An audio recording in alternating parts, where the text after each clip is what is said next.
All right, over to India. A Muslim named Oz, Aas, Oz Muhammad. He identified himself as a Hindu and dressed as a Hindu, and he entered a Hindu temple in Uttar Pradesh state in India. He was armed with pistols, knives, and other sharp weapons. That's how the news story describes it. So it seems like he was armed to the teeth, entering this Hindu temple disguised as a Hindu. And he explained when he was discovered that he had intended to kill one of the Hindu leaders in the temple. But considering that he had so many weapons, it's likely that he also had other victims in mind. And of course, Muhammad allowed for this kind of deception, did he not?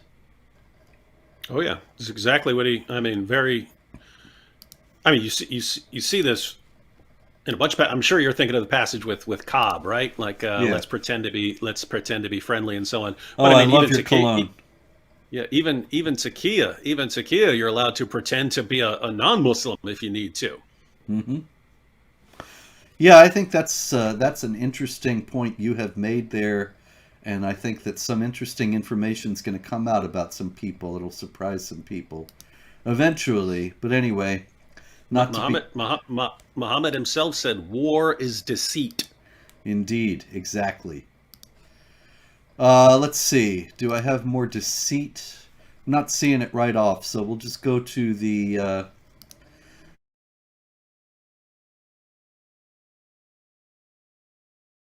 more violent jihad. Oh, here's a little bit of war is deceit. There's been an interesting phenomenon also in India, a festival dedicated to the Hindu god Ganesh, and it involves dances called the Garba, that is a part of the worship of the Hindu god in this context. And there have been persistent incidents of Muslims trying to enter the dance.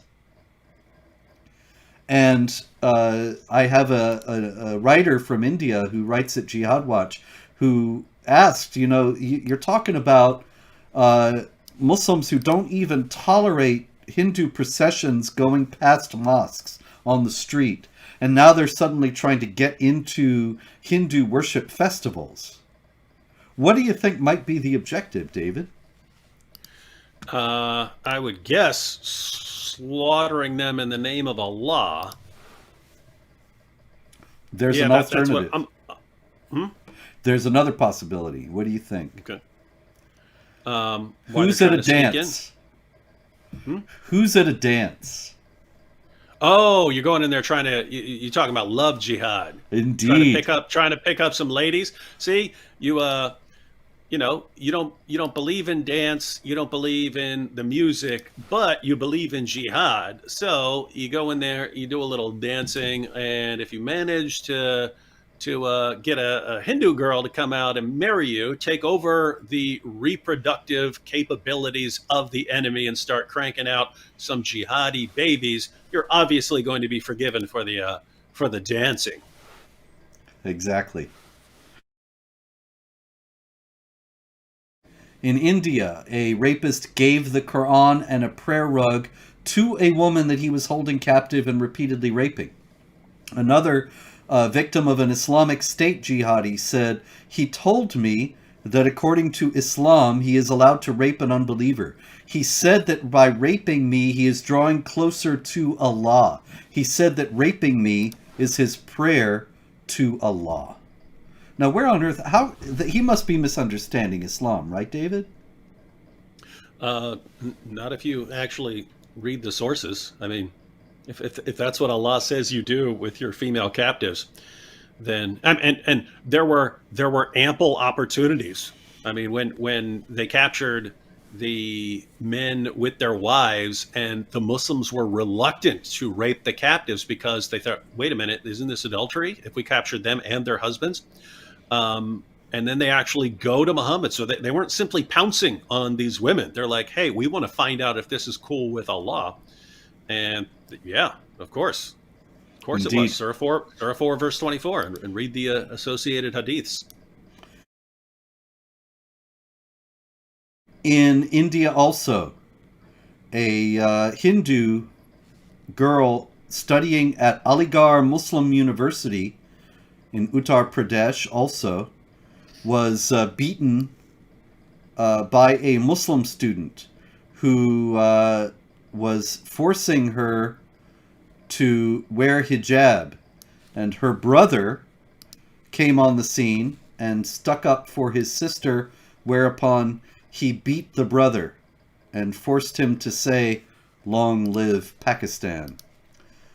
So, once again, I think this was an incident where he was trying to get the girl to convert to Islam, because, of course, a Muslim can't marry a Hindu woman.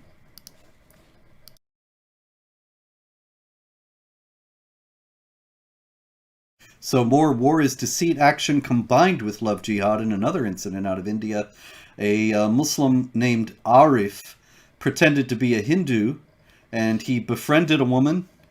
He then they got to be friends. He raped her. He videotaped the rape, and he threatened her that he would release the videos if she would not convert to Islam and marry him. And that was happening. I'm actually glad that I haven't been hearing about that as much as, like I don't remember 7 or 8 years ago. There were lots of stories like that. It was a big issue with Sikh girls in the UK, where a Muslim would seduce a Sikh girl, but then he'd be recording it, and then, hey, now you're my prostitute, or now you have to do this with me all the time, or I'll send this video to your family. It got to the point where Sikh leaders had to come out and say, guys, in our community, we need to get to the point where if this happens to a girl, she can come to us, and we're not going to judge her and condemn her, because it would be the only way to stop this from happening, and so on. So, I mean, they had to actually change their cultural thinking on this issue to prevent ongoing gang rapes and prostitutions at the hand of Islam. Yep.